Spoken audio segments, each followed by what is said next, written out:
اس میں مزید مٹھاس آتی چلی جاتی ہے، مزید خوبصورتی شامل ہوتی چلی جاتی ہے، اور وہ رشتہ ہے اولاد کا والدین سے، والدین کا اپنی اولاد سے۔ آپ دیکھیے کہ اب اولاد جوان ہوتی ہے، اس کی شادی ہو جاتی ہے، اس کے بچے ہو جاتے ہیں، لیکن ماں باپ تب بھی اس کے لیے اتنا ہی فکر مند رہتے ہیں جیسا کہ اس کے بچپن میں رہا کرتے تھے، جی ہاں، اور وہ ہمیشہ اس کے لیے دعا گو رہتے ہیں جب تک بیٹا خیریت کے ساتھ پلٹ کے گھر واپس نہ آ جائے، ماں کی نگاہیں دروازے پہ لگی رہتی ہیں۔ اسی طریقے سے باپ کی ہر دعا میں اپنی اولاد کے لیے دعائیں شامل ہوتی ہیں۔ وجہ کیا ہے؟ وجہ یہ ہے کہ اگر انسان غور کرے تو اس کا جو اصل ہے، اس کی ذات کی جو بنیاد ہے، وہ والدین کا وجود ہے۔ بے شک ہم مسلمانوں کے عقیدے کے مطابق اس کائنات میں جو انسانیت کا نقطہ آغاز ہے وہ حضرت آدم علیہ السلام اور حضرت اماں حوا رضی اللہ تعالیٰ عنہ کا وجود ہے۔ یعنی ماں باپ کے خوبصورت رشتے سے انسانیت کا آغاز ہوا، اب وہ محبت فطری طور پہ ہمارے دلوں میں ڈال دی گئی ہے، اور اتنا زیادہ اس کے بارے میں ہمارے دین میں بات کی گئی ہے۔ آپ قرآن مجید اٹھائیں، تفاسیر کا مطالعہ کریں، آپ احادیث نبویہ صلی اللہ علیہ وسلم کا مطالعہ کریں، جگہ جگہ جگہ اس بارے میں بات کی گئی ہے۔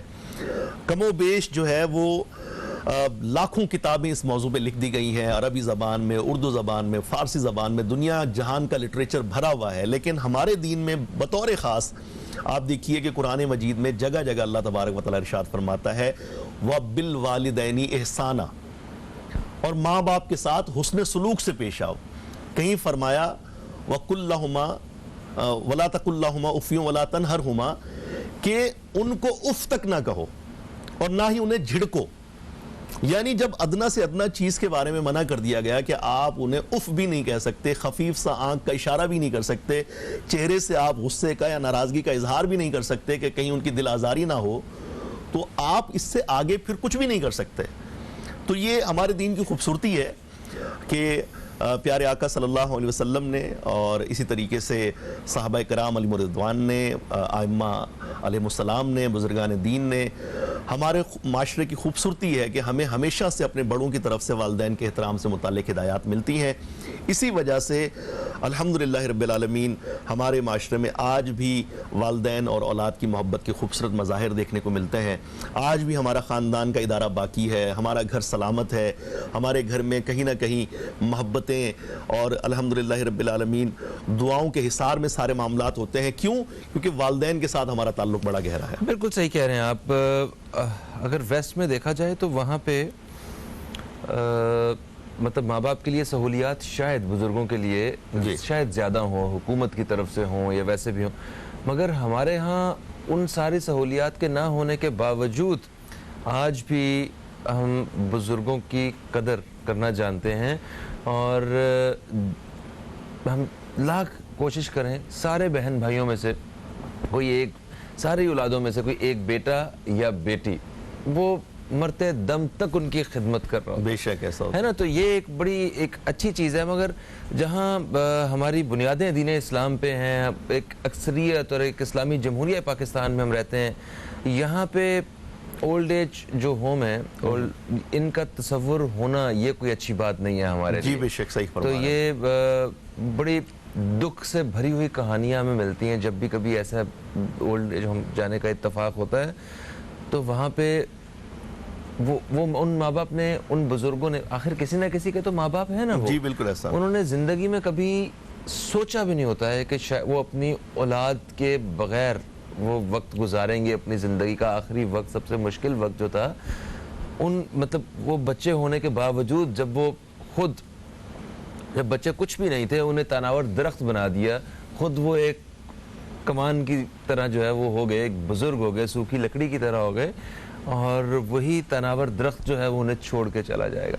تو زندگی میں اس طرح کے لوگوں کے ساتھ مسائب بھی ہوتے ہیں، مگر کیا اس میں بھی والدین کی اپنی کچھ غفلت ہوتی ہے کہ اولاد کی طرف سے جب انہیں ایسا رویہ دیکھنے کو مل رہا ہوتا ہے؟ فہیم بھائی، رسول اللہ صلی اللہ علیہ وسلم کی بارگاہ میں ایک بزرگ حاضر ہوئے، ترمذی شریف کی حدیث پاک ہے۔ اچھا، آ کر پرنم آنکھوں سے، اشکبار آنکھوں سے پیارے آقا صلی اللہ علیہ وسلم کی خدمت میں عرض کرنے لگے کہ یا رسول اللہ، یہ سامنے میرا بیٹا کھڑا ہے، یہ جب چھوٹا تھا تو میں نے اپنی محبت نچھاور کی، اس کا خیال رکھا، اس پہ خرچ کیا، اس کو میں نے اچھی تعلیم دلائی، اس کے آرام کا خیال رکھا، اور یہ میرا فرض تھا, مجھے یہ سب کچھ کرنا تھا, میں نے کوئی احسان نہیں کیا. صحیح. لیکن اب یہ بڑا ہونے کے بعد جب اس کی شادی ہوئی ہے, اس کے بچے ہوئے ہیں, تو یہ اپنا مال مجھ سے چھپانے لگا ہے. مجھ پر خرچ کرنے کے حوالے سے اب اس کی جو ہے وہ پہلے جیسی دلچسپی باقی نہیں رہی. رسول اللہ صلی اللہ علیہ وسلم نے جب یہ سنا تو آپ کی آنکھوں میں آنسو آ گئے. آپ نے اس کے بیٹے کو قریب بلایا اور اس کے سینے پہ ہاتھ مار کے آپ نے ارشاد فرمایا, انتا و مالوکا لی ابی کا, کہ تو اور تیرا مال تیرے باپ کا ہے. آپ دیکھیے کہ ان الفاظ کے اندر کتنی جامعیت ہے. تیرا مال, جی ہاں, انتا و مالوکا لی ابی کا, کہ یاد رکھ کہ تو اور تیرا مال تیرے باپ کی ملکیت ہے.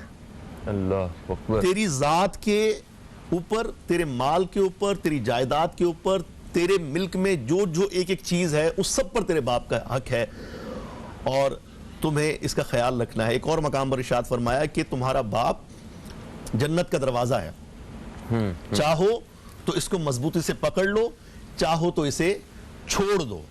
بالعموم قرآن پاک میں, احادیث مبارکہ میں دونوں کے حوالے سے, ماں باپ دونوں کے حوالے سے ہمیں ملتا ہے. لیکن آپ دیکھیے کہ بدقسمتی ہے اولڈ ایجز ہوم کا ہونا ہمارے ملک میں.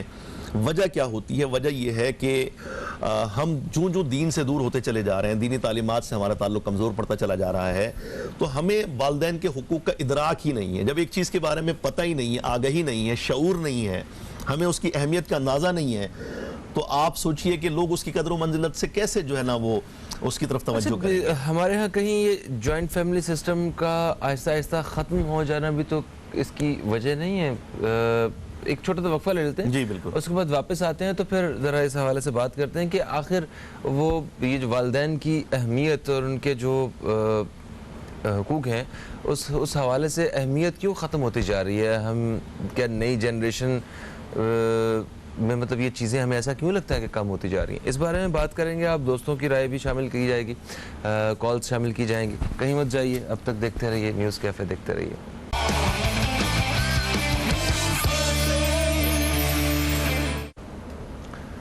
ویلکم بیک, آپ دیکھ رہے ہیں نیوز کیفے, میں ہوں فہیم عباس, اور آج ہم والدین کے ادب و احترام کے حوالے سے, ان کے حقوق کے حوالے سے, ان کے فرائض کے حوالے سے بات کر رہے ہیں اپنے پروگرام میں. سجاد مدنی صاحب ہمارے ساتھ اسٹوڈیو میں موجود ہیں.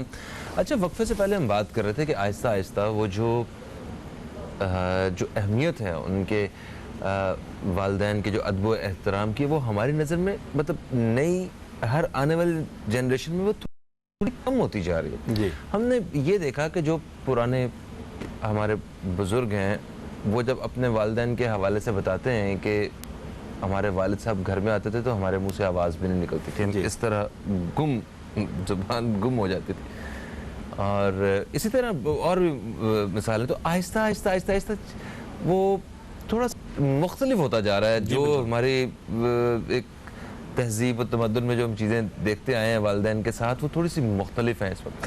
تو اس حوالے سے تھوڑا سا بتائیے گا. اور کیا اس کی وجہ, ہم وقفے سے پہلے بات کر رہے تھے, جوائنٹ فیملی کا آہستہ آہستہ ختم ہو جانا اور کم ہو جانا, کیا اس کی یہ وجہ بھی ہے؟ فہیم بھائی, جوائنٹ فیملی سسٹم بر صغیر پاک و ہند کا ایک بڑا خوبصورت نظام ہے. آپ دیکھیے کہ ذمہ داریاں تقسیم ہو جاتی ہیں, کسی ایک فرد پر پورا بوجھ نہیں پڑتا, بچوں کی تربیت بھی ہو جاتی ہے دادا دادی کے سائے میں, ماشاءاللہ ان کا وہ خیال رکھتے ہیں, ان تک اپنی تہذیب, اپنی اقدار, اپنی روایات کو منتقل کرتے ہیں. اکثر بچوں کو جن کو دادا دادی کا سایہ میسر ہوتا ہے وہ گھر میں ہی قرآن پاک پڑھنا سیکھ جاتے ہیں. جی ہاں, ان کو والدین اپنا دادا دادی کلمے یاد کرا دیتے ہیں, ان کا بڑا خیال رکھتے ہیں. ماں باپ بڑی بے فکری کے ساتھ جو ہے وہ گھر سے باہر نکل جاتے ہیں کہ وہ پیچھے امی ابو سنبھال لیں گے انہیں. لیکن شاید وقت گزرنے کے ساتھ ساتھ جو مادیت پرستی ہمارے دلوں میں چلی جا رہی ہے, ہم یہ سمجھتے ہیں کہ ہمارے والدین اولڈ فیشن ہو چکے ہیں, انہیں اب جدید جو زمانے کی روایات ہیں, جو تقاضے ہیں, جو باتیں ہیں, جو معلومات ہیں, ان کے بارے میں پتہ نہیں ہے. اچھا, وہ خواہ مخواہ ہماری آزادی کو سلب کرنے کی فکر میں لگے رہتے ہیں, ٹوکتے ہیں, بار بار ہم سے پوچھتے ہیں کہ یہ کرو, یہ مت کرو. تو ہم شاید اس لیے ان سے پیچھا چھڑاتے ہیں کہ جی ہماری جو ذاتی شخصی آزادی ہے وہ متاثر ہو رہی ہوتی ہے. اچھا, وقتی طور پہ تو شاید ہم ان سے جان چھڑا کر ایک بڑے زبردست پیس آف مائنڈ کے ساتھ ایک جگہ منتقل ہو گئے, لیکن وقت گزرنے کے ساتھ ساتھ آپ کو شدید ضرورت پڑتی ہے کسی کی کمپنی کی، کسی ایسے شخص کی جو آپ سے بے پناہ محبت کرتا ہو اور خلوص کے ساتھ بغیر غرض کے جو ہے نا آپ کی بات سن سکے۔ ہم بریک میں بات کر رہے تھے کہ ویسٹرن ورلڈ میں لوگ جو ہے وہ پے کر کے لوگوں کو بلاتے ہیں کہ جی آپ مجھے کمپنی دیں، آپ میری بات سنیں۔ وہاں پہ سب سے بڑا المیہ جو اس وقت ہے وہ اداسی ہے، وہ ہے جناب والا زندگی میں شامل ہو جانے والی تنہائی، کہ لوگوں کے پاس وہاں پیسہ تو ہے، گاڑیاں ہیں، اچھے گھر ہیں، لیکن ان کے پاس محبت کرنے والے رشتے نہیں ہیں۔ سر آپ دیکھیے گا کہ زیادہ تر لوگ جو ہیں ان کا جو ساتھی ہوتا ہے، جو رشتہ ان کا، وہ ایک پالتو جانور۔ بالکل ایسا ہے، بالکل ایسا ہے۔ مطلب ہر گھر میں آپ کو کتا جو ہے وہ آپ کو ملے گا، اور اولاد کا نہیں پتا کہ ان کا بیٹا ہے، ایک بیٹی ہے، وہ کہاں پہ ہے، اور وہ مطلب وہ ان کے ساتھ اگر گھر میں رہ بھی رہے ہیں تو اس طرح کا رشتہ نہیں ہوتا، نہیں تو وہ کسی کے ساتھ وہ اسے گلے لگانے والا، وہ ان کے پالتو کے ساتھ انہوں نے یہ رشتہ بنایا۔ جی بالکل ایسا ہے۔ اچھا فہیم بھائی، آپ دیکھیں لوگ جو ہے وہ خدمت سے بھاگتے ہیں، انہیں لگتا ہے کہ شاید یہ ایک ایسا کام ہے کہ جس کا ہمیں اس وقت تو کوئی فائدہ نہیں ہے، لیکن اگر ان کو والدین کی خدمت کے بارے میں پتہ چلے کہ اس کے اندر اللہ تبارک و تعالیٰ نے کتنی برکتیں رکھی ہیں، اس کے اندر کتنی نعمتیں پوشیدہ ہیں، کتنا اجر و ثواب ہے، تو یقین مانے کہ وہ سارے کام چھوڑ کے والدین کے قدموں سے جڑ کے بیٹھے رہیں۔ ایک روایت ہے کہ ایک باپ بوڑھا ہو گیا، اس کے 4 بیٹے تھے، تو جو سب سے چھوٹا بیٹا تھا اس نے ایک دن اپنے بھائیوں کو جمع کیا، اس نے کہا کہ بھائی والد صاحب کی طبیعت ٹھیک نہیں رہتی، تو ظاہر سی بات ہے کہ اب کچھ پتہ نہیں ہے کہ کتنے دنوں کے مہمان ہیں، تو ان کی وراثت تقسیم کرنے سے متعلق بات کر لیتے ہیں۔ انہوں نے بولا ہاں ٹھیک ہے، بالکل بہت اچھا مشورہ دیا تم نے، تو تمہارے ذہن میں کیا ہے؟ اس نے کہا میرے ذہن میں یہ ہے کہ جو والد صاحب کی خدمت کرے گا اسے وراثت میں سے حصہ نہیں ملے گا۔ وہ باقی 3 بھائی ہنستے ہوئے کہنے لگے کہ یہ بے وقوف ہے۔ انہوں نے کہا کہ ٹھیک ہے، منظور ہے، تم خدمت کرو، ہم وراثت میں سے حصہ لے لیتے ہیں۔ اس نے کہا چلے ٹھیک ہے، آپ آئندہ والد صاحب پہ کوئی حق نہیں جتائیں گے؟ انہوں نے کہا نہیں، ہم نہیں جتائیں گے، تم لے جاؤ اسے۔ وہ لے کے آیا، ان کی خدمت کی، ان کو نہلاتا، ان کو اپنے ہاتھوں سے کھانا کھلاتا، ان کی تمام ضروریات کا خیال کرتا، اور ایک دن والد صاحب اس دنیا سے رخصت ہو گئے، لیکن جاتے جاتے وہ دل سے، وہ ہماری پنجابی میں کہتے ہیں نا کہ ستّے ہی خیران ہے، وہ ایسی دعا دے کے چلے گئے، دل سے وہ دعا نکلی، اور حدیث پاک کا بھی مفہوم ہے کہ مظلوم کی دعا اور والدین کی دعا فوراً قبول ہوتی ہے۔ تو اللہ تبارک و تعالیٰ کا کرنا ایسا ہوا کہ والدین کی خدمت کے نتیجے میں ایک دن اس نے خواب میں دیکھا کہ ایک آدمی اسے بتا رہا ہے کہ جی فلاں درخت کے نیچے 100 درہم دفن ہے، جا کے نکال لو۔ تو وہ اس سے سوال کرتے کہ کیا ان 100 درہموں میں برکت ہے؟ تو وہ شخص کہتے نہیں، برکت تو نہیں ہے۔ تو کہتا پھر مجھے نہیں چاہیے۔ اگلے دن سویا تو پھر خواب دیکھا کہ وہی بندہ کہہ رہا ہے کہ اچھا چلو ٹھیک ہے، 100 درہم تو میں نہیں چاہیے، لیکن فلاں درخت کے نیچے 10 درہم ہے۔ اس نے کہا اس میں برکت ہے؟ اس نے کہا نہیں، برکت نہیں ہے۔ بولا مجھے نہیں چاہیے۔ اگلے دن سویا تو پھر وہی شخص دکھائی دیا، اس نے کہا کہ وہاں 1 درہم پڑا ہوا ہے، لیکن اس کے اندر برکت ہے۔ بولا اچھا چلے ٹھیک ہے، پھر مجھے منظور ہے۔ یہ نیند سے اٹھا، جا کے دیکھا واقعی وہاں 1 درہم پڑا ہوا تھا۔ یہ اٹھا کے بازار کی طرف گیا، بازار میں جا کے دیکھا تو ایک شخص صدا لگا رہا تھا کہ 1 درہم میں 2 مچھلیاں۔ تو اس نے فوراً اللہ کا نام لے کے وہ 1 درہم دیا اور وہ 2 مچھلیاں خریدی اور گھر آ گیا۔ گھر آنے کے بعد جب بیوی کو دیا، بیوی نے پیٹ چاک کیا تو دونوں میں سے ایک انتہائی جو ہے وہ قیمتی ایک موتی نکلا ان میں سے۔ مختصر کرتا ہوں، یہ سچا واقعہ ہے جو کہ ہماری کتب احادیث میں بیان ہوا ہے، اسرائیلیات کے جو ہے نا، بنی اسرائیل کے واقعات میں سے۔ اب وہ شخص جو ہے وہ ان دونوں موتیوں کو لے کے اس وقت کے سب سے بڑے جوہری کے پاس گیا، جا کے دکھایا۔ جوہری اس دور کے بڑے ایماندار ہوتے تھے، ہمارے آج کے دور کا کوئی سنار ہوتا تو وہ کہتا کہ بھائی ایسی ہیں، بیکار ہیں۔ تو اس نے کہا کہ یار یہاں اس ملک میں تو کم از کم کوئی ایسا جوہری نہیں ہے جو تمہیں ان کی قیمت دے سکے۔ اچھا ہاں، وہ واپس پلٹ کے آ گیا اور جوہری کا بادشاہ کے آنا جانا تھا، اسے تذکرہ کیا۔ بادشاہ کو نوادرات کا، جواہرات جمع کرنے کا بڑا شوق تھا، تو اس نے پیغام بھیجا کہ بھائی وہ دونوں موتی لے کے آپ دربار میں آئے۔ جب وہ وہاں آیا تو اس نے وہاں موجود جوہریوں کو کہا کہ بھائی اس کی کیا قیمت ہے؟ تو انہوں نے آپس میں صلاح مشورے کے بعد کہا کہ 1 موتی کی قیمت یہ ہے کہ 30 اونٹوں کے اوپر یا 30 خچروں کے اوپر، حدیث کے الفاظ ہیں کہ جتنا سونا لادا جا سکتا ہے وہ ایک موتی کی قیمت بنتی ہے. سبحان اللہ. تو یہ سارا جو واقعہ ہے اس کا مطلب یہ ہے کہ جو ہماری زندگی میں رنگ لگ جاتے ہیں وہ ماں باپ کی دعاؤں سے لگتے ہیں. بے شک ایسا اور وہ دعائیں جو ماں باپ کی دل سے نکلتی ہیں. ماں باپ تو سارے ہی بچوں کے لیے دعا کرتے ہیں، مگر جس طرح آپ نے مثال دی کہ ان 4 بھائیوں میں سے ایک بھائی نے کہا کہ میں خدمت جو ہے نا مجھے حصہ کچھ نہیں چاہیے، تو مگر قدرت کا بھی تو ایک انصاف ہے نا. قدرت بھی تو نوازتی ہے نا اب ہمارے اپنی محنتوں اور کوششوں کو دیکھتے ہوئے. آپ زندگی میں دیکھ لیں ایسے افراد کو جن کو والدین کی خدمت کا موقع ملا، وہ آپ کو دنیا کے ہر شعبے میں کامیاب نظر آئیں گے. ان کی زندگی میں سکون ہوگا، اطمینان ہوگا، مالی حوالے سے بھی کوئی پریشانی نہیں ہوگی، زندگی میں برکت جھلکتی ہے ان کے. تو یہ بہت بڑی سعادت ہے، نصیب کی بات ہے جس کو اللہ تعالیٰ عطا فرماتا ہے. بالکل ایسا. ایک کالر ہمارے ساتھ ہیں، شامل کرتے ہیں. السلام علیکم جی، کون ہے ہمارے ساتھ؟ ہیلو. السلام علیکم. وعلیکم السلام. یوسف انکل، کیسی طبیعت ہے آپ کی؟ اللہ کا بہت شکر ہے بیٹا، آپ لوگوں کی دعاؤں کے سہارے سے اللہ تعالیٰ چلا رہا ہے، اور بہت آپ لوگوں کی پیار اور محبت سب طرف سے ملی ہوئی ہے. اور جہاں تک بچوں کی بات ہے، مجھے بچوں کی طرف سے بھی انتہائی حد تک محبت ملی ہے. اب میرے بچے پوتے نواسے تھوڑے بڑے ہونے لگے، تو ایک مسئلہ میں بیان کرنا چاہتا ہوں حضرت صاحب سے کہ ایک مسئلہ ہے جو ماں باپ کو درپیش آ رہا ہے آج کل.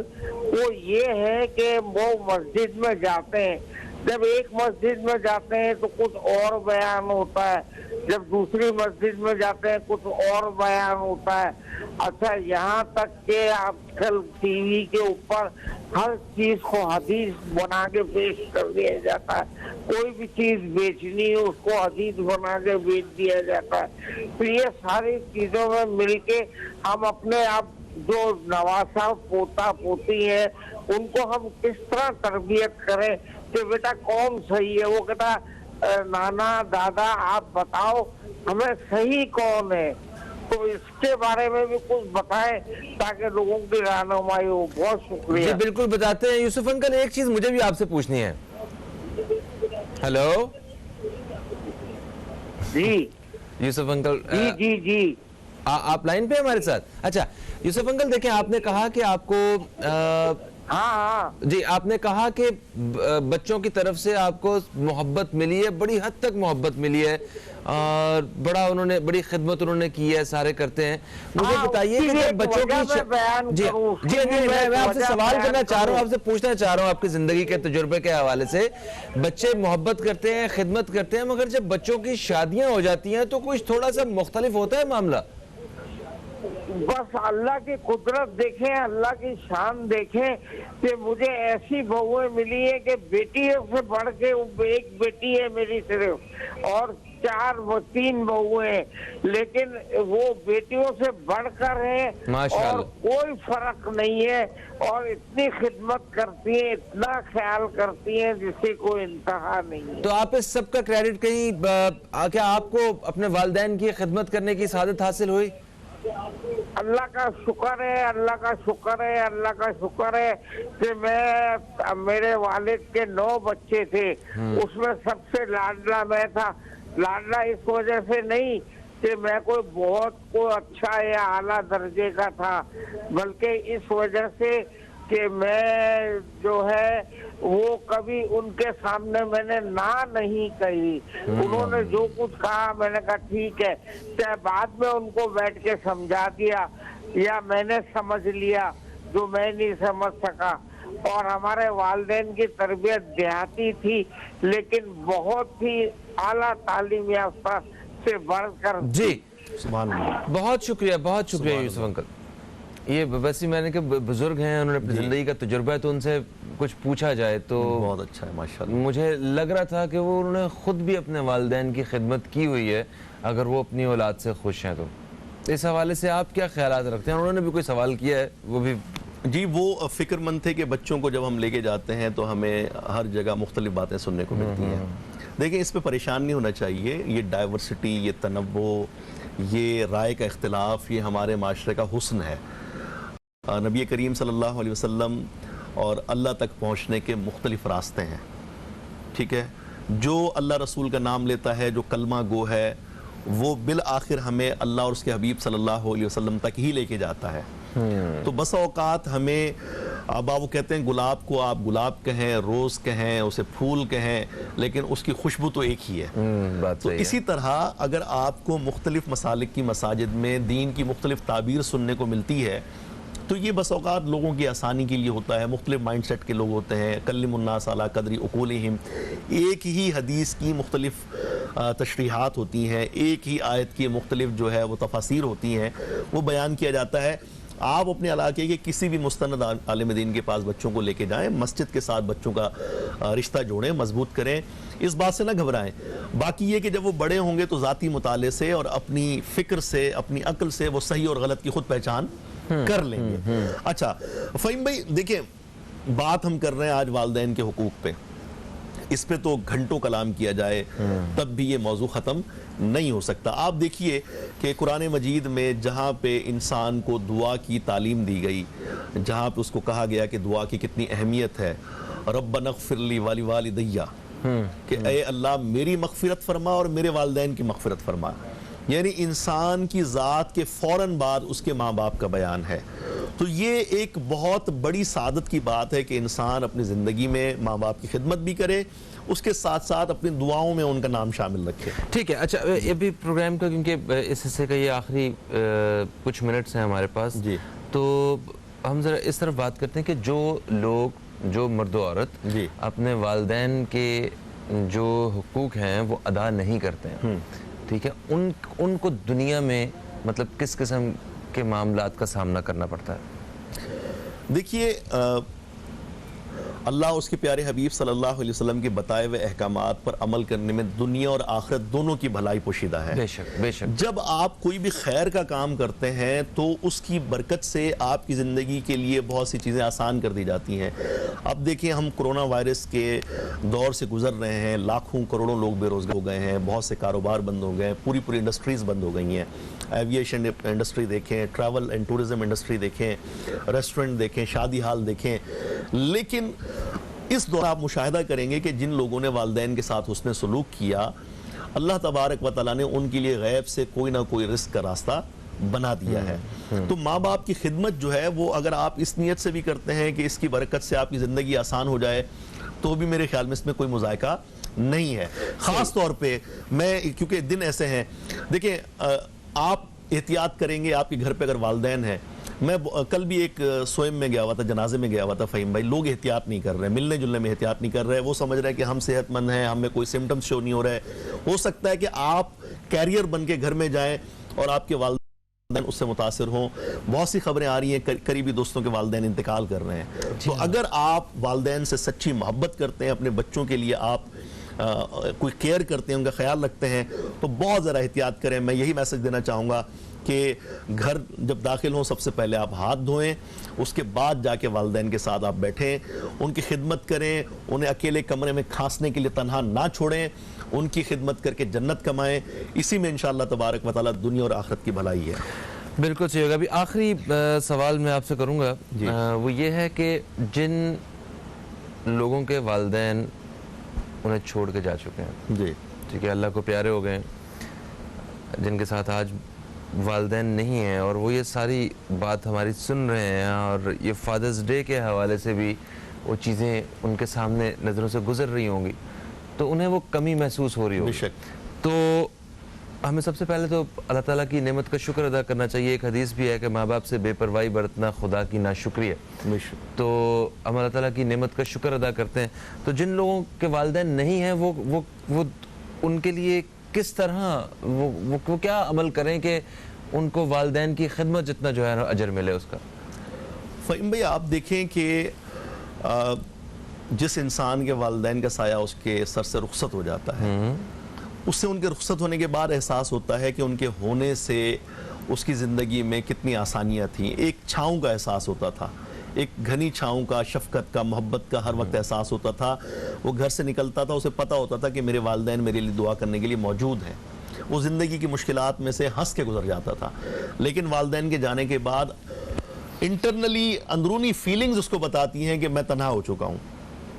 تو یہ بہت بڑا دکھ ہے, بہت بڑا المیہ ہے. پڑھنا, دعا کرنا یا ان کے بہن بھائیوں کی خدمت کرنا جو ہیں بڑے, کیا آپ کے والدین اگر اس دنیا سے رخصت ہو چکے ہیں تو سب سے بہترین طریقہ یہ ہے کہ اگر آپ کی خالہ, آپ کے چچا تایا یا آپ کے والد صاحب کی قریبی دوست حیات ہیں, ان کی خدمت کیجئے, ان کو تحائف پیش کیجئے, ان کی ضروریات کا خیال رکھیے. اس کے ساتھ ہر نماز میں آپ ان کے لیے بطور خاص دعا کریں, اور اس کے علاوہ جب جب موقع ملے ان کی قبر پر حاضری دیں, وہاں جا کر فاتحہ کریں. بالخصوص نیک اعمال کے ذریعے, تلاوت قرآن پاک کے ذریعے, صدقہ و خیرات کے ذریعے آپ اصال ثواب کریں. حضور نبی کریم صلی اللہ علیہ وسلم سے حضرت سعد رضی اللہ تعالیٰ عنہ نے معلوم کیا تھا کہ یا رسول اللہ میری والدہ اس دنیا سے رخصت ہو چکی ہیں, تو میں ایسا کیا عمل کروں کہ انہیں اس کا فائدہ پہنچے.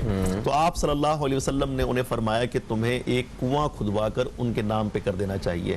تو حضرت سعد رضی اللہ تعالیٰ عنہ نے ایک کنواں کھدوا کر اس کا پانی مسلمانوں کے لیے سبیل کے طور پہ, صدقہ جاریہ کے طور پہ انہوں نے وہ کر دیا تھا. تو اسی طرح آپ بھی اپنے والدین کے اصال ثواب کے لیے کوئی سا بھی نیک عمل, کوئی صدقہ جاریہ لازمی کریں, انہیں اپنی دعاؤں میں یاد رکھیں. ایک درخت ضرور لگا سکتے ہیں ہم لوگوں, ہمیں اس کی ضرورت بھی ہے. اللہ ہمیں اپنے والدین کی خدمت کی توفیق عطا فرمائے. بالکل, اور ہمیں اپنے والدین کی خدمت گزار بنائے. اسی دعا کے ساتھ جو ہے وہ ہم پروگرام کے اس حصے کا اختتام کریں گے. آپ کا بے حد شکریہ, آپ تشریف لائے, بڑی خوبصورت باتیں ہمیں آج سننے کو ملی. دوستو ایک وقفے کا وقت ہے, وقفے سے واپس آئیں گے تو ہمارے ساتھ ہوں گے حضرت مولانا بشیر فاروق قادری صاحب. استخارہ شرعی اور دینی رہنمائی کے حوالے سے ایک نشست رہے گی, کہیں مت جائیے. اب تک دیکھتے رہیے نیوز کیفے, دیکھتے رہیے.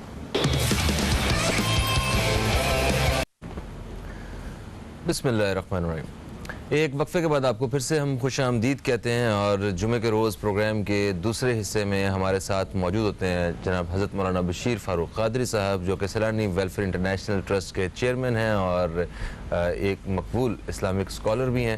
آپ ہمارے ساتھ اسٹوڈیو میں موجود ہیں, ہم آپ کو خوش آمدید کہتے ہیں. السلام علیکم. وعلیکم السلام ورحمۃ اللہ وبرکاتہ. کیسی طبیعت ہے؟ الحمدللہ علی کل حال. ماشاء اللہ. وقفے سے پہلے ہم بات کر رہے تھے ایک نہایت اہم موضوع پہ, اسلام میں والدین کے ادب و احترام کے حوالے سے ہم نے بات کی اور والدین کے حقوق کے حوالے سے بات کی. میں اس سے پہلے کہ ہم استخارہ کے حوالے سے اور دینی شرعی رہنمائی کے حوالے سے دوستوں کے سوالات لینا شروع کریں, میں چاہتا ہوں کہ اس حوالے سے جس موضوع پہ ہم نے بات کی ہے آپ کی رائے شامل ہونا پڑے. الحمدللہ آپ نے اس موضوع پر بات کی, اور یہ موضوع بڑا اہم ہے. اللہ تبارک و تعالیٰ نے اپنی کتاب قرآن پاک میں اپنا شکر ادا کرنے کے ساتھ والدین کے شکر کو بھی لازم قرار دیا ہے, اپنے شکر کے ساتھ. تو پتہ چلا کہ والدین کو اللہ نے اتنا بڑا مرتبہ دیا کہ اللہ تعالیٰ فرماتا ہے کہ میرے شکر کے ساتھ اپنے والدین کا شکر ادا کرو. یہ قرآن کہہ رہا ہے. والدین کا شکر کس انداز میں وہ ہوتا ہے؟ شکر کے معنی ہوتے ہیں ان کی نافرمانی نہ کرنا, اچھا, اور ہر جہت سے ان کی خدمت کرنا. جب بچپن میں تم بولو براز کر رہے تھے تو تمہارے ماں باپ نے کبھی تمہارے سامنے ناک نہیں بند کی تھی. ہاں, اور اگر بوڑھا بھی ماں باپ اگر بستر میں بولو براز کر رہے ہیں تو تم بھی ناک بند نہیں کرو گے. ہاں ہاں. اور وہ مشہور و معروف قرآن پاک کی آیت جو بچہ جانتا ہے کہ انہیں اف کرنے کی بھی اجازت نہیں ہے. جی ہاں. اور جنت اور دوزخ دونوں تمہارے ماں باپ تمہارے لیے ہیں. ماں باپ تمہارے لیے جنت بھی ہے, دوزخ بھی ہے. تم نے اگر نافرمانی کی تو یہ تمہارے دوزخ ہیں. حدیث پاک میں آتا ہے کہ اس کی ناک خاک آلود ہو جائے جو اپنے ماں باپ میں سے دونوں میں سے کسی ایک کو یا دو کو بڑھاپے میں پائے اور ان کی خدمت نہ کرے تو وہ ہلاک ہو گیا, برباد ہو گیا, تباہ ہو گیا. اور روایتوں سے حدیث ثابت ہے کہ جو ماں باپ کا نافرمان ہوتا ہے وہ تنگ دست و بے روزگار ہو جاتا ہے. تو بہت ساری باتیں ہیں.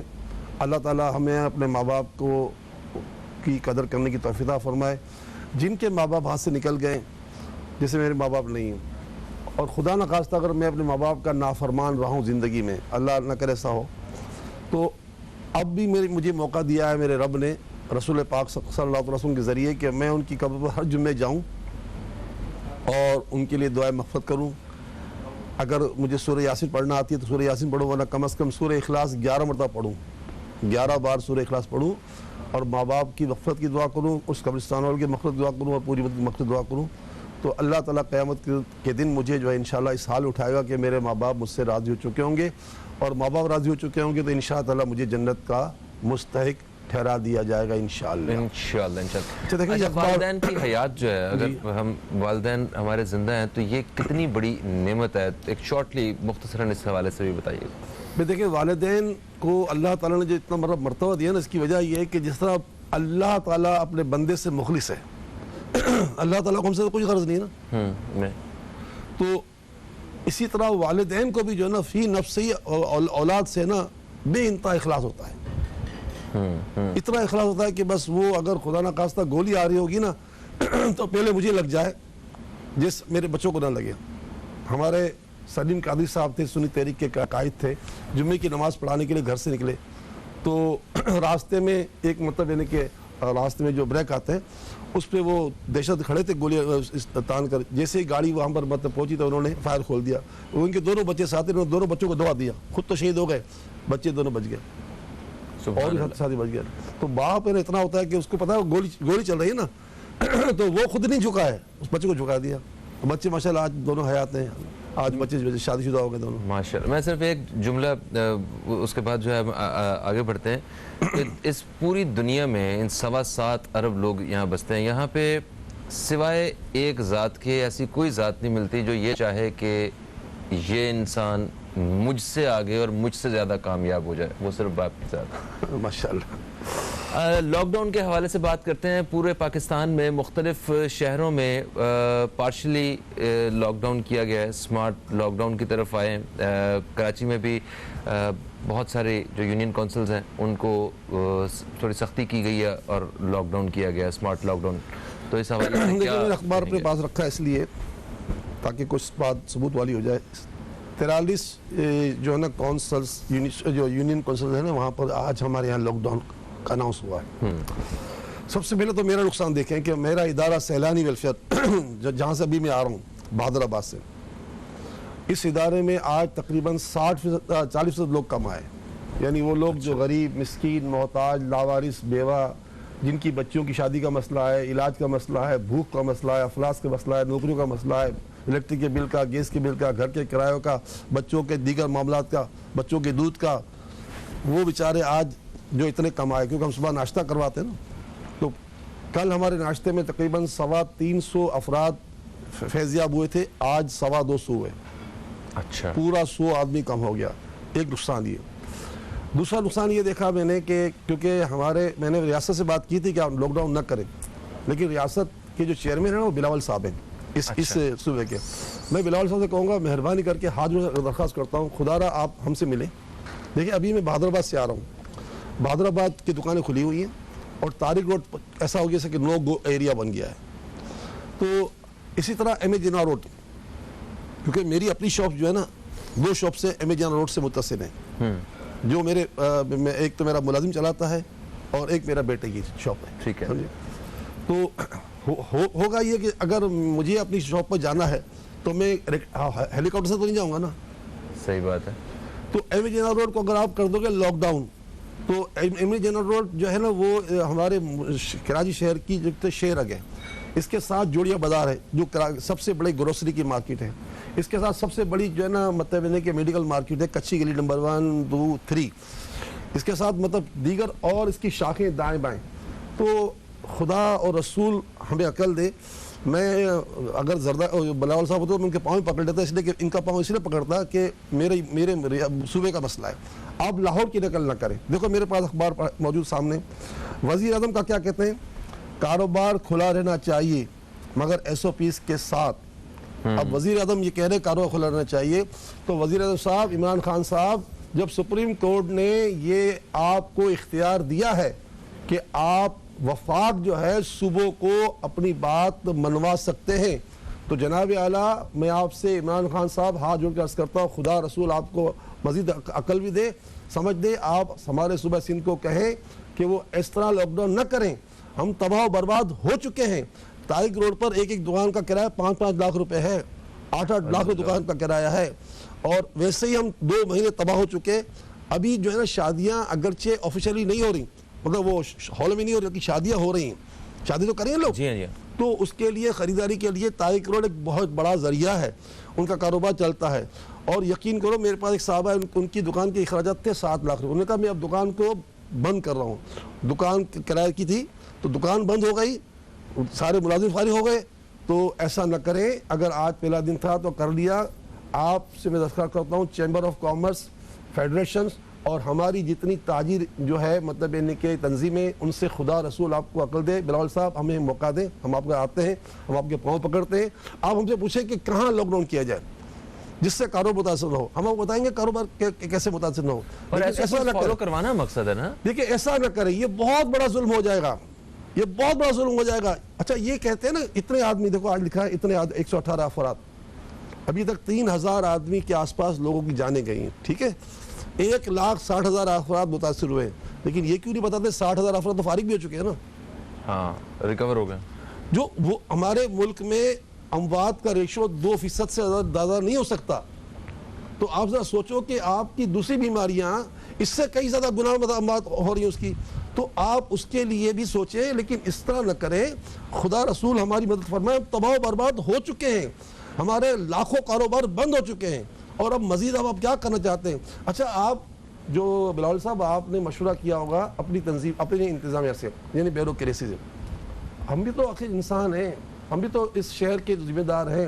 ہم آپ کے صوبے کو, آپ کا صوبہ اس اعتبار سے بڑا عزت والا ہے کہ پورا پاکستان 35% ٹیکس دیتا ہے اور یہ 65% ٹیکس دیتا ہے. تو کم از کم ہماری ٹیکس کون دیتا ہے؟ ہم دیتے ہیں نا, کاروباری آزاد. ہم امپورٹ کرتے ہیں, ہم ایکسپورٹ کرتے ہیں, ہم سب کرتے ہیں نا.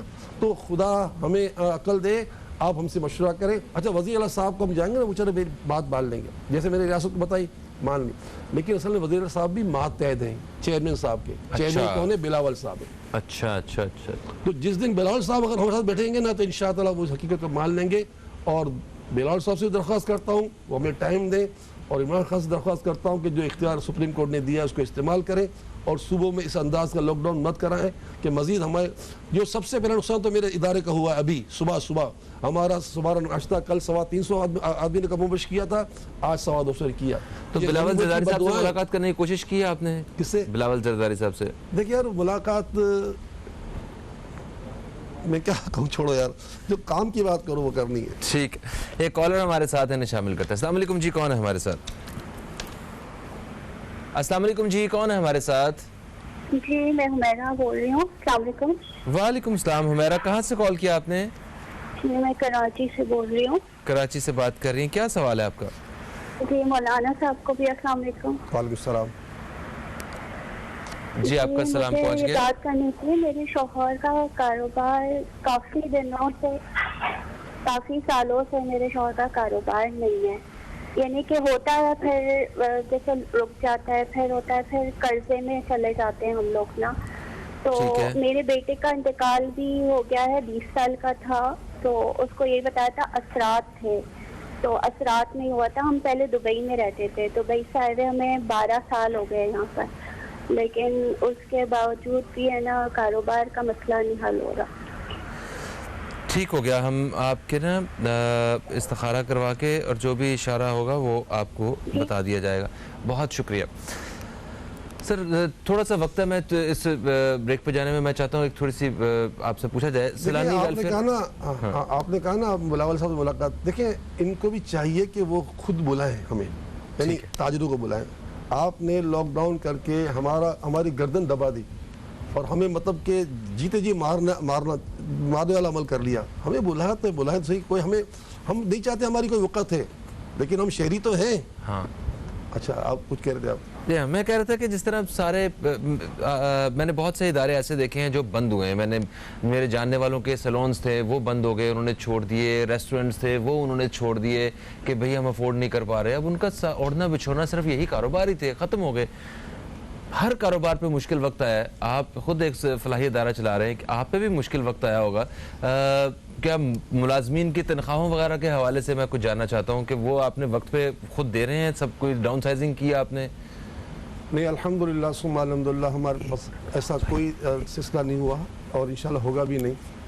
ہمارا جو ایک شعبہ ہے تعلیم دینے والے شعبہ جو ہے, اس میں کچھ لوگ کم از کم 800-900 افراد یا 1000 افراد جو ہے وہ ان سے ہم نے کام کم لیا ہے.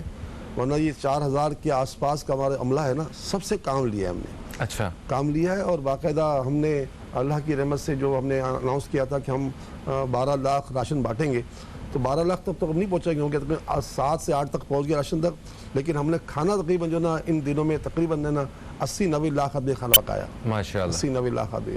تو ہم نے کوئی ایسا کچھ عمل نہیں کیا، بلکہ عمران خان صاحب نے ہمیں اور سخت کر دیا ہے کہ بھائی لنگر خانے کھول دو۔ ابھی ہمارا پرسوں بدھ کے دن جو ہے نا وہ سوات لنگر خانہ کھل گیا، اب گورنر صاحب ہمارے ساتھ چل رہے ہیں پیر کے دن عمر کوٹ کے لنگر خانے کے لیے، وہ کھل رہا ہے۔ پھر میں انشاءاللہ تعالیٰ بدھ کے دن جاؤں گا پشاور کا لنگر خانہ کھلے گا انشاءاللہ۔ پھر ملتان کا تو مطلب کہنے کا کہ وہ تو کہہ رہے ہیں لنگر خانے کھول دو، اور لنگر خانے کیا ہوتا ہے؟ باقاعدہ لوگ کھانا کھانے آتے ہیں۔ تو جب عمران خان صاحب ہمیں کہتے ہیں کہ آپ لنگر خانے کھول دو، تو میں سے کہوں گا بھائی ریسٹورینٹ بھی کھول دو بھائی، تاکہ کم از کم کھانا تو ریسٹورینٹ بھی کھول دو، ان کے بھی کاروبار کھل جانے چاہیے۔ جو ایک وزیر اعظم صاحب کو لنگر کھانے کی خواہش ہے، تو وزیر اعظم کیوں کہہ رہے ہیں کہ بھوکے لوگ بھوکے نہ رہیں؟ تو ایک ریسٹورینٹ پہ جو کام کرتے ہیں ویٹر، وہ کہاں جائیں گے؟ تو عمران خان صاحب میں آپ سے درخواست کرتا ہوں، آپ مجھے بار بار لنگر کھانے کا بار فرما رہے ہیں، ابھی آپ کی اپروول پر ہم نے جو ہے کھولا ہے کیا کہتے ہیں بدھ کے دن سوال۔ دوستوں کو ہم خوش آمدید کہتے ہیں نیوز کیفے میں، میں ہوں فہیم عباس، اور ہمارے ساتھ اسٹوڈیو میں موجود ہیں جناب حضرت مولانا بشیر فاروق قادری صاحب، جو کہ ایک مقبول اسلامک اسکالر ہیں اور ایک سوشل ورکر ہیں، سیلانی ویلفیئر انٹرنیشنل ٹرسٹ کے چیئرمین بھی ہیں، اور خصوصی طور پہ جو گفتگو رہے گی وہ استخارہ کے حوالے سے رہے گی، دینی اور شرعی رہنمائی کے حوالے سے رہے گی، اور بہت سارے جو ہمارے زندگی کے مسائل ہیں ان کے روحانی حل کے حوالے سے رہے گی۔ وقفے سے پہلے ہمیں کال آئی حمیرہ صاحبہ کی، انہوں نے کہا کہ ان کے شوہر کا کاروبار کافی سالوں سے نہیں ہے، کاروبار ہوتا ہے اور پھر ختم ہو جاتا ہے، قرضے میں چلے جاتے ہیں ہم لوگ۔ پھر انہوں نے کہا کہ بیٹے کا انتقال بھی ہو گیا ان کے، اور اس وقت ان کے اوپر اثرات تھے، بیٹے پہ بھی اثرات کے حوالے سے انہوں نے کوئی بات کی۔ تو ابھی استخارہ آپ نے کیا ہے، کیا اشارہ آیا ہے کہ ان پہ جو مشکل ہے کیا وجہ ہے اس کی؟ میرے بہن، اللہ تعالیٰ آپ پر اپنی خصوصی رحمت فرمائے۔ 12 برس سے آپ پاکستان آ چکے ہیں، اور آپ نے کہا کہ کاروبار کا کوئی دوام نہیں ہے، لیکن بہرحال استخارے میں آپ کے ساتھ کوئی اثرات، عملیات، بندش وغیرہ نہیں ہے، اور یہ بھی ہو سکتا ہے کہ بیٹے کا جو انتقال ہے وہ طبعی ہوا ہو، خاموخواہ کسی نے کہہ دیا اثرات ہے، تو یہ بھی لے کر بیٹھنے سے کوئی فائدہ نہیں ہوگا، اس کی زندگی بیچارے کی پوری ہو گئی ہوگی۔ لیکن مایوس نہ ہو، آپ کراچی میں ہی رہتی ہیں، اگر آپ شوہر کو میرے پاس بھیج دیں تو میں انشاءاللہ ان کو پورا نصاب دے دوں گا۔ یہاں میں 2-3 باتیں عرض کروں گا۔ آج یوم الجمعہ ہے، حدیث پاک میں آتا ہے کہ جو شخص جمعۃ المبارکہ کے دن 100 مرتبہ درود پاک پڑھتا ہے، اللہ اس کی 100 حاجتیں پوری فرماتا ہے۔ ابھی آپ نے 1-2 حاجت بیان کی ہے، جبکہ 100 حاجتوں کی ضمانت میرے رب کے رسول نے عطا فرمائی ہے۔ تو ویسے ہی کوشش کریں کہ 313 مرتبہ روزانہ درود شریف پڑھیں، اور جمعے کے دن اس کا اور اہتمام کریں۔ اس کے علاوہ اللہ تبارک تعالیٰ کی بارگاہ میں حدیث پاک میں سے ثابت ہے کہ جو صبح سورۃ الیاسین پڑھ لیتا ہے، شام تک سارے کام اللہ تعالیٰ اپنے ذمہ کرم میں اسے لے لیتا ہے، اور شام کو پڑھتا ہے تو صبح تک اللہ تعالیٰ اس کے سارے کام اپنے ذمہ کرم میں لے لیتا ہے۔ چنانچہ روزانہ سورہ یاسین صبح پڑھ لیا کریں، شامی پڑھ لیا کریں، اور خاص کر کے جمعرات کی رات کو سورہ یاسین پڑھنے کا فضیلت یہ ہے کہ اللہ تعالیٰ اس کی مغفرت فرما دیتا ہے۔ باقی آپ کوئی سی بات نہیں ہے، کراچی میں ہی رہتے ہیں آپ، بادر آباد کے راؤنڈ اباؤٹ پر سیلانی کا ہیڈ آفس ہے، وہاں الحمدللہ میں چاروں نماز میں ہوتا ہوں، لیکن دو نماز میں خاص آ جائیں، بہتر ہے، ظہر میں آ جائیں، عصر میں آ جائیں، ملاقات کر لیں۔ آج جمعے کی نماز میں نہ ہے کہ جمعے کی نماز میں کہیں اور پڑھاتا ہوں، عصر میں میری آج بھی ملاقات ہو جائے گی انشاءاللہ۔ بالکل صحیح ہوگا۔ اچھا، سائمہ صاحبہ نے راولپنڈی سے کال کیا، ان کے سوال کا جواب دینے سے پہلے ایک کالر ہمارے ساتھ ہولڈ پہ ہیں، انہیں شامل کر لیتے ہیں ہم لوگ۔ السلام علیکم جی، کون ہے ہمارے ساتھ؟ السلام علیکم جی، کون ہے ہمارے ساتھ؟ ہیلو جی، السلام علیکم، کون ہے ہمارے ساتھ؟ جی، فہمیدہ بات کر رہی ہوں کراچی سے۔ فہمیدہ بات کر رہی ہیں آپ کراچی سے، آپ کو خوش آمدید کہتے ہیں، کیا کہیں گی فہمیدہ جی؟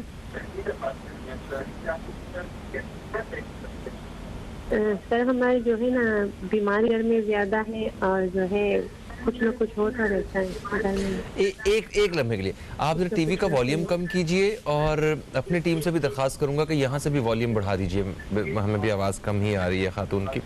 اچھا جی فہمیدہ جی، آپ نے کہا گھر میں بیماری ہے؟ ہاں، مطلب زیادہ تر بچے بیمار رہنے لگے ہیں، بڑے بھی، بزرگ بھی ہمارے۔ ٹھیک ہے، تو آپ ہم استخارہ کر کے آپ کو بتاتے ہیں. اچھا، اور ایک بھائی کے بارے میں بھی مجھے پوچھنا تھا. میرا بھائی ہے، اس کے نا جاب پر جہاں بھی اپلائی کرتے اس کا جاب ہوتا ہی نہیں ہے، کوئی نہ کوئی اس کے ساتھ مسئلہ ہوتا ہی رہتا ہے. اس کی وجہ سے نا پیرنٹس پریشان بہت ہے. ٹھیک ہے، بھائی کا نام کیا ہے؟ محمد امتیاز خان. ٹھیک ہے، ہم استخارہ کر کے آپ کو اس کا جواب جو بھی اشارہ آئے گا وہ حضرت سے پوچھ کے آپ کو جواب بتاتے ہیں. بہت شکریہ آپ نے کال کیا. اچھا، امتیاز بھائی کی جاب نہیں ہوتی، جہاں اپلائی کرتے ہیں جواب نہیں آتا. اوکے. سائمہ صاحبہ نے ہمیں راولپنڈی سے کال کیا تھا. انہوں نے کہا تھا کہ میں نے رمضان میں آپ سے وظیفہ پوچھا تھا، شوہر ان کے ناراض ہیں ان سے اور یہ اپنی والدہ کے گھر پہ ہیں. انہوں نے پورا وظیفہ پڑھا ہے مگر کوئی اثر نہیں ہوا ہے، اور کچھ ایسا بتائیے، استخارہ کیجئے اور وظیفہ بتائیے کہ وہ ان کو لے جائے، صلح ہو جائے ان کی. دیکھیں سائمہ بہن اللہ مدد فرمائے، حضرت عوف بن مالک رضی اللہ تعالیٰ عنہ یہ حضور کے صحابی ہیں. یہ سرکار دو جہاں صلی اللہ علیہ وسلم کی بارگاہ میں حاضر ہوئے اور انہوں نے اپنے گھر کی تنگ دستی بیان کی اور اپنے بیٹے کی قید کا تذکرہ کیا. تو ہمارے پیارے آقا صلی اللہ تعالی وسلم نے حضرت عوف سے یوں نہیں فرمایا کہ یہ پڑھ لو، بلکہ فرمایا اے عوف، تم دونوں میاں بیوی لا حول ولا قوت الا باللہ العلی العظیم کا ورد کرو اور تقوی اور صبر کے ساتھ اس پر عمل کرو.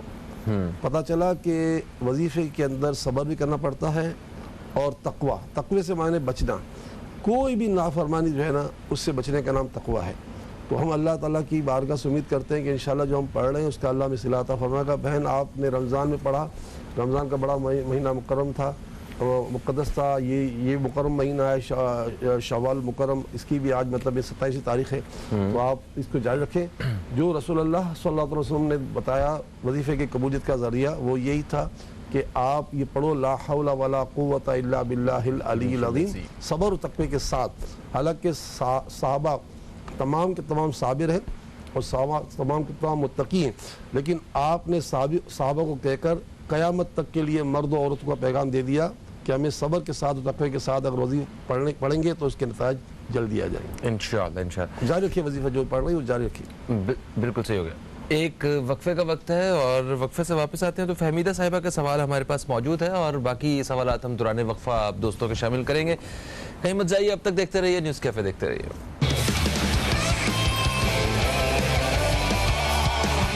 اب حضرت مولانا بشیر فاروق قادری صاحب اسٹوڈیو میں موجود ہیں جن سے ہم دینی اور شرعی رہنمائی کے حوالے سے بات کر رہے ہیں اور استخارہ کے حوالے سے گفتگو ہو رہی ہے. آپ دوستوں کے سوالات شامل کر رہے ہیں. تو دینی اور شرعی رہنمائی کی جب بات آپ سے کر رہے ہیں تو میں ایک سوال جو ہے وہ میں ضرور پوچھنا چاہتا ہوں. ہم آج کل اخبار میں، سوشل میڈیا پہ، میسیجز میں دیکھ رہے ہیں کرونا وائرس کے حوالے سے لوگ جنہوں نے ریکور کیا ہے وہ اپنا پلازما جو ہے وہ ڈونیٹ کر رہے ہیں. اچھا، اسی میں مختلف قسم کی خبریں، کچھ لوگ تو بڑے جذبے کے ساتھ جا رہے ہیں کہ میں کسی دوسرے اپنے بہن بھائی کی مدد کر سکوں گا، ان کو میں پلازما ڈونیٹ کروں. اور کچھ لوگ ایسے بھی ہیں جو شاید کچھ دن پہلے جب وہ بیمار تھے تو جائے نماز پہ بیٹھے ہوں گے، اللہ تعالیٰ سے زندگی کی جو ہے نا بھیک مانگ رہے ہوں گے، اور ابھی جیسے ہی ٹھیک ہوئے ہیں تو کہہ رہے ہیں 7 لاکھ روپے لیں گے جناب پلازما ڈونیٹ کرنے کا، 5 لاکھ لیں گے، کوئی 4، کوئی 3 لاکھ. تو اس طرح کے معاملات ہیں. آپ ذرا شرعی طور پہ اس کو کیسے دیکھتے ہیں؟ دیکھیں شرعی طور پر تو مفتیان کرام نے اس کا فتویٰ دے دیا ہے کہ اس طرح پلازما بیچنے کی اجازت نہیں ہے. ٹھیک ہے. اچھا، اس کی حقیقت کر دوں کہ دیکھیں ہمارے پاکستان میں تقریباً 1,60,000 کے آس پاس لوگ متاثر ہوئے ہیں. کس سے؟ کورونا سے. اور اس میں الحمدللہ 60,000 افراد فارغ ہو چکے ہیں. پازیٹیو تھے اب نیگیٹو ہو گئے. اگر 60,000 افراد جو فارغ ہو چکے ہیں، میں ان سے عرض کروں گا کہ اگر اس میں سے 10% افراد، صرف 6,000 افراد بھی اگر ہمیں مطلب یعنی کہ آگے بڑھ جائیں اور سیلانی جیسے دوسرے ادارے جو ان کے سارے اخراجات برداشت کریں، کیونکہ پلازما کے لیے اخراجات ہوتے ہیں نا، تو انشاءاللہ یہ 6,000 افراد بھی اگر ہمت کریں گے نا تو ایک آدمی کا پلازما 2 کو کام آ جاتا ہے.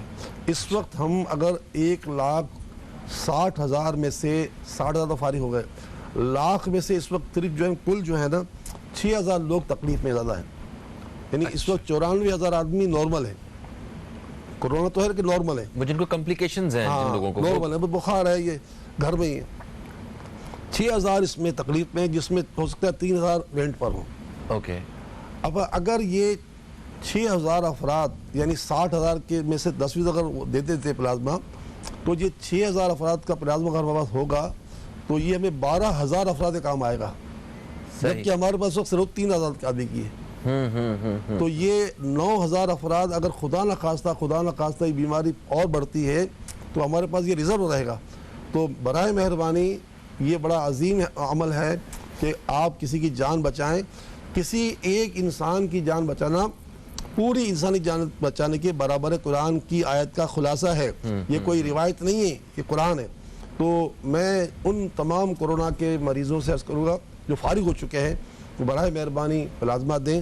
اور اس وقت ہمارے پاس جو ہے نا صرف 60,000 افراد میں سے 10% یعنی 6,000 افراد بھی آ جاتے ہیں نا تو ہمارا پاکستان کو 9,000 کے لیے ایکسٹرا جمع ہو جائے گا، اور یہ بہت بڑا ہمارے پاس ایک ریزرو فنڈ ہوگا جو ہم اللہ تعالیٰ کی رحمت سے اس کی ابلا ضرورت نہ ڈالیں لیکن ریزرو ہو جائے گا۔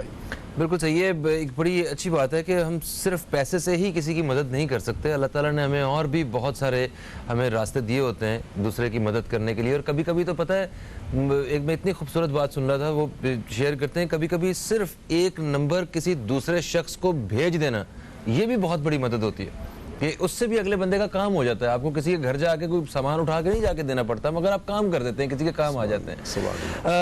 آتے ہیں سوالات کی طرف، جو دوستوں کے سوالات ہم تک پہنچے ہوئے ہیں۔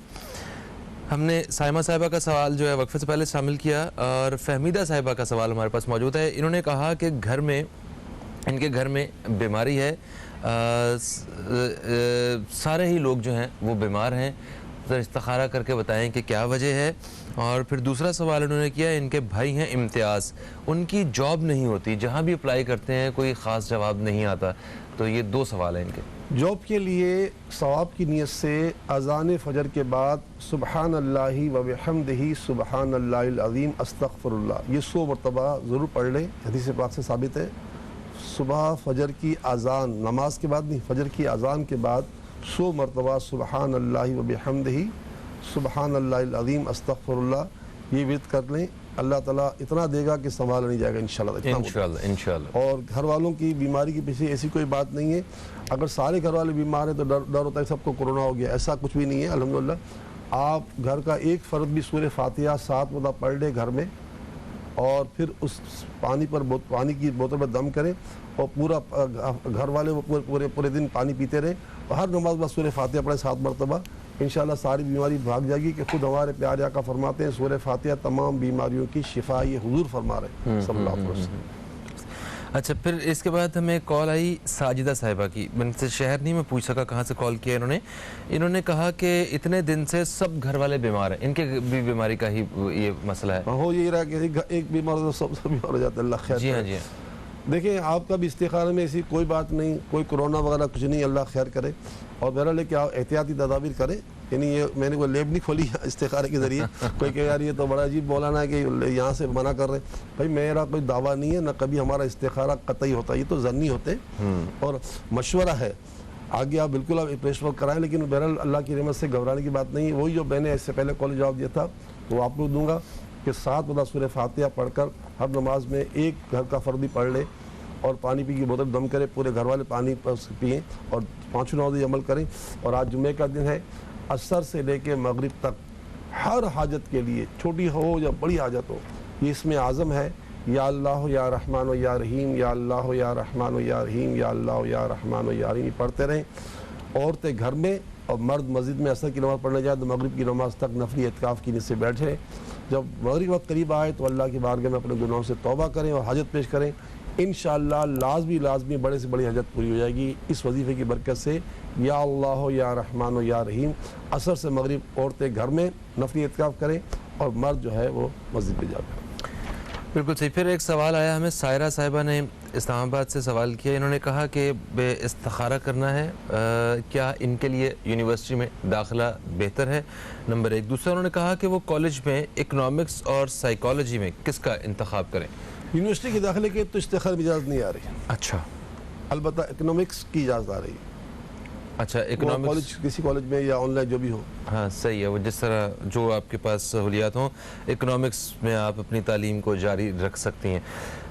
ٹھیک ہو گیا. اچھا ایک اور بہت ہی اہم چیز جس سے جو جتنے بھی لوگ ہم جو سن رہے ہیں ان کے لیے بھی یہ سوال ہے، جو لوگ قرض میں پھنسے ہوئے ہیں، ٹھیک ہے، ایک تو ویسے بھی جو لوگ قرض میں تھے، اوپر سے ان حالات کی خرابی کی وجہ سے لوگ قرض کے نیچے دب گئے. کوئی کسی کے اوپر بینک کا قرضہ بڑھ گیا ہے اور کسی کا ویسے اپنے کسی عزیز سے قرضہ لے کے جو ہے نا وہ قرض ان کے سر پہ آ گیا. ایسی صورتحال میں دینی طور پہ آپ کیا رہنمائی کرنا چاہیں گے؟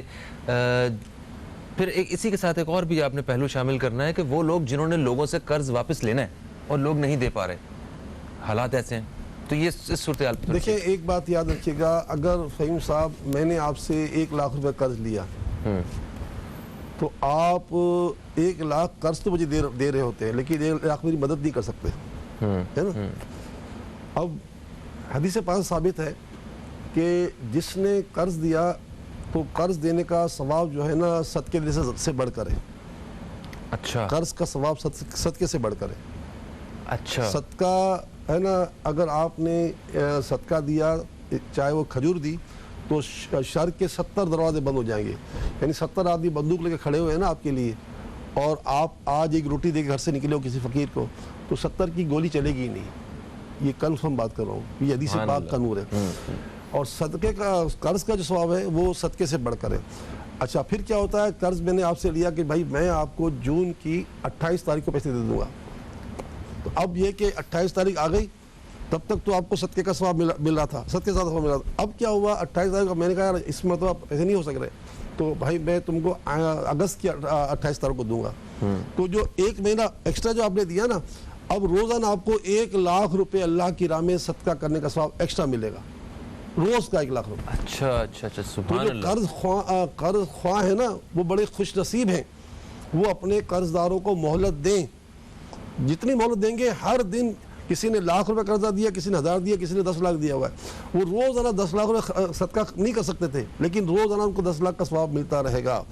بنی اسرائیل کا سرکار نے ایک واقعہ بیان کیا. بنی اسرائیل میں ایک شخص کا انتقال ہو گیا تو رسول اللہ صلی اللہ تعالی علیہ وسلم ارشاد فرماتے ہیں کہ جب اس کا اعمال نامہ دیکھا گیا تو اس کے اعمال نامے میں پوچھا گیا کوئی نیکی ہے، تو کہا کوئی نیکی نہیں ہے. تو کہا کوئی سوچو غور کرو، کوئی فرشتوں کا تم نیکی، جو کوئی نیکی نہیں ہے. ہاں ایک نیکی ضرور ہے، وہ یہ ہے کہ میں جو ہے دکاندار تاجر ہوں، اور میری تجارت یہ تھی کہ مجھ سے لوگ ادھار لے جاتے تھے. تو میں نے اپنے ملازم سے کہہ دیا تھا کہ جس بھی تنگ دست کے پاس جاؤ اس کے پاس پیسے نہ ہو تو اس سے لڑو نہیں، واپس آ جاؤ، بھلے اس کو مول دے دو. تو اللہ تعالیٰ کے رسول فرماتے ہیں اللہ تعالیٰ نے اس شخص کو جس نے تنگ دست قرض داروں کے ساتھ نرمی کی، رسول اللہ فرماتے ہیں اللہ نے اس کے ساری زندگی کے عمل کو نہیں دیکھا، اس عمل کو دیکھ کے جنت بھیج دیا. سبحان اللہ. ایک عمل کو دیکھا، only one. سبحان اللہ. یہ حدیث پاک کے حضور کے حدیث ہے. تو پتہ چلا کہ جو قرض دیتا ہے کسی کو، وہ سوچ لے کہ بڑا عظیم کام کرتا ہے، اور قرض دینا چاہیے. بسا اوقات ہوتا ہے کہ ہمارا دوست تذکرہ کر رہا ہوتا ہے، ہم سے مانگ نہیں رہا ہوتا، کہہ رہا ہوتا کہ میرے یہ مسائل ہیں، تو بڑھ کر قرض دینا چاہیے، بڑھ کر. اچھا یہی انتظامت کرے کہ وہ مانگ رہا ہے. صحیح ہے. تو ہم اپنی اس ساری نیکی کو وہ کہتے ہیں دریا میں بھی ڈال سکتے ہیں کیا، صرف اس کو جتا کے یا کسی کے سامنے بتا کے یا کچھ ایسی یہ تو قرآن پاک میں ہے نا کہ مطلب یعنی کہ کسی پر احسان کر کے اس کو مطلب یعنی کہ احسان جتلانا اپنے صدقے کو برباد کرنے کے برابر ہے. ختم کر. ٹھیک ہو گیا. اچھا اب فوراً شارٹلی ہم دوسری سائڈ پہ آتے ہیں کہ جن لوگوں نے قرض دینا ہے، ٹھیک ہے، اور وہ نہیں دے پائے، ان کے لیے قرض ادا کرنا کتنی ترجیح کا کام ہے، ذرا یہ بتائیے. رسول اللہ صلی اللہ علیہ وسلم کی حدیث پاک ہے کہ جو شخص قرض لیتا ہے اور اس وقت یہ نیت کرتا ہے کہ میں اس کو وقت پر لوٹا دوں گا، تو اللہ کے فرشتے جو ہے نا وہ اس کے لیے دعا میں اسی وقت لگ جاتے ہیں کہ یا اللہ بشیر کا قرض اتروا دے، یعنی دعا شروع ہو جاتی ہے. کس کی؟ ملائکہ کی. کیونکہ میں نے اگر آپ سے قرض لیا ہے 10 روپے یا 10 لاکھ روپے، تو جب میں نے دیا تھا تو میں نے طے کیا تھا کہ میں 28 جون کو دوں گا. تو لیا تھا میں نے 28 مئی کو، مہینے کے لیے لیا تھا. تو مئی کی 28 سے لے کر 28 جون تک میرے دعا ہو رہی ہوگی فرشتوں کی کہ یا اللہ اس کا قرض اتار دے، کیونکہ میں نے نیت کی تھی کہ میں 28 جون کو دے دوں گا. تو میرا پختہ یقین ہوگا نا تو میرے لیے فرشتے دعا کریں گے. اور حدیث پاک میں آتا ہے اگر میرے یقین میں وہ ہوگا کہ ہوگا تو دوں گا، مطلب اور ٹائپ لے لوں گا. ہاں جب آئیں گے تو دے دوں گا. ہاں تو فرمایا اس طرح قرض لینے والے کو اللہ تعالیٰ اس قرض کی وجہ سے ہلاک کر دیتا ہے, برباد کر دیتا ہے. ایک سوال اور بھی کہ اگر ہمیں پتہ چلے کہ جس سے ہم نے قرض واپس لینا اور وہ اس مالی حالت میں نہیں ہے, تو وہ قرض معاف کر دینے کا کیا اجر ہے, اس کے بارے میں کیا ہے؟ جس نے کسی مسلمان کے اوپر سے کسی مصیبت کو دور کر دیا, اللہ تعالیٰ اسے قیامت کی گھبراہٹ سے نجات دے دے گا. قیامت کی گھبراہٹ کو چھوٹی موٹی نہیں, 50,000 سال کا دن ہے. 50,000 سال, ایک دن نہیں ہے, سال 50,000 سال. اللہ اکبر. تو وہ سوچنا پڑے گا, وہ قیامت کا دن بھی آئے گا, اتنا بڑا اجر ہے. 50 اس دن کی گھبراہٹ بچا دیا جائے گا. ٹھیک ہے. اب اسی بارے میں ایک اور سوال بھی ہے, وہ یہ ہے کہ جن لوگوں کو جنہوں نے قرض ادا کرنا ہے اور وہ واقعی اس فکر میں ہے, جن کو نیند بھی ٹھیک سے نہیں آ رہی ہے کہ وہ انہوں نے قرض دینا ہے, حالات ٹھیک نہیں ہے, کیسے دے پائیں گے, وہ کیا پڑھیں کہ ان کے دل کو سکون مل جائے اور غیبی مدد کے ذریعے وہ اپنا قرض واپس کر سکیں؟ جمعے کا دن مسلمانوں کے لیے بہت بڑا عطیہ ہے, اس کی قدر کریں. یہ عام دن نہیں ہے. اس دن انتقال کرنے والے کو شہادت کا رتبہ دیا جاتا ہے. اس دن انتقال کرنے والے کی قبر کے اندر فرشتے اسے سوالات نہیں کرتے. اس دن انتقال کرنے والے کو اللہ تعالیٰ اس دن جہنم نہیں سلگائی جاتی. تو یہ اتنا بڑا دن ہے. جمعے کے دن جو ہے نا, الحمدللہ رب العالمین, اگر کوئی شخص جو میں نے وظیفہ بتایا نا کہ عصر سے لے کے مغرب تک یا اللہ یا رحمان یا رحیم کا ورد کرتا رہے اور دعا مانگے غروب کے آفتاب تک, تو یہ ایک تو بڑا ذریعہ ہے. اور اس کے علاوہ روزانہ کم از کم مطلب یہ کہ ہر نماز کے بعد 100 مرتبہ درود شریف پڑھ لیا کریں. کہ حدیث پاک سے ثابت ہے کہ جس نے دن میں 500 مرتبہ درود پاک پڑھا, اللہ تعالیٰ اسے کسی کا محتاج نہیں کرے گا. یہ جو قرض لیا ہے نا, یہ محتاج تھی نا, تو اگر 100 مرتبہ چاہے وہ اللہم صلی علی محمد وعلی آلہ وبارک وسلم یہ اتنا بھی پڑھ لے, یا صلی اللہ علیہ وآلہ وسلم پڑھ لے, تو یہ ذرائع ہے. اور جو بڑا وظیفہ ہوتا ہے وہ ہے 300 مرتبہ آیت کریمہ کا. آیت کریمہ جو نا, لا الہ الا انت سبحانک انی کنت من الظالمین, یہ وہی پڑھے جو جس کے مخارج صحیح ہوں, ورنہ معنی بدل جاتے ہیں. بالکل صحیح ہے. اور جو دل کا سکون ہے وہ صرف ذکر الہی میں ہی ہے. تو اللہ تعالیٰ الا بذکر اللہ تطمئن القلوب, قرآن کہتا ہے کہ جس کو گویا سکون چاہے تو میرا ذکر کرے. بے شک ایسا ہے. اور وہی وہ اصل محبت جو ہے وہ یہی ہے. یقیناً آپ کو ہمارا پروگرام پسند آیا ہوگا. حضرت آپ کا شکریہ ادا کرتے ہیں, آپ تشریف لائے, بڑی اچھی گفتگو رہی اور ہمیں بڑی مفید باتیں جو ہیں وہ ہمیں سننے کو ملی ہیں. دعا کے ساتھ ہم اجازت چاہیں گے. دوستو, فہیم عباس کو, نیوز کیفے ٹیم کو اجازت دیں. اپنی دعاؤں میں ہمیں ضرور شامل رکھیں اور احتیاط کریں اپنے لیے, اپنے پیاروں کے لیے, اور خوش رہیں. انشاءاللہ آپ سے پیر کے روز پھر ملاقات ہوگی. تب تک کے لیے خدا حافظ. پاکستان زندہ باد. بسم اللہ الرحمن الرحیم. الحمدللہ رب العالمین والصلاة والسلام علی سید الانبیاء والمرسلین. جزا اللہ عنا سیدنا مولانا محمد صلی اللہ تعالی علیہ وآلہ وسلم ما هو اہلہ. یا ارحم الراحمین یا ارحم الراحمین یا ارحم الراحمین. بطفیل رحمت للعالمین بطفیل امت رحمت للعالمین صلی اللہ تعالی علیہ وسلم. الہی ہمارے والدین کی, ہمارے سہیل جیوانی صاحب جو ہمارے سیلانی کے بہت اچھے ڈونر تھے, وہ بیچارے وہ انتقال کر کے, ان کی اور پیارے آقا کی پوری امت کی بخشش و مغفرت فرما. یا اللہ, جن کے گھروں میں میتیں ہو گئی ہیں, جس طرح سہیل بھائی کے گھر والوں کو اور پوری امت کے گھر والوں کو صبر جمیل عطا فرما, صبر جمیل پر اجر عظیم عطا فرما, اور ہمارے سارے مرحومین کی قبروں کو جنت کا باغ بنا.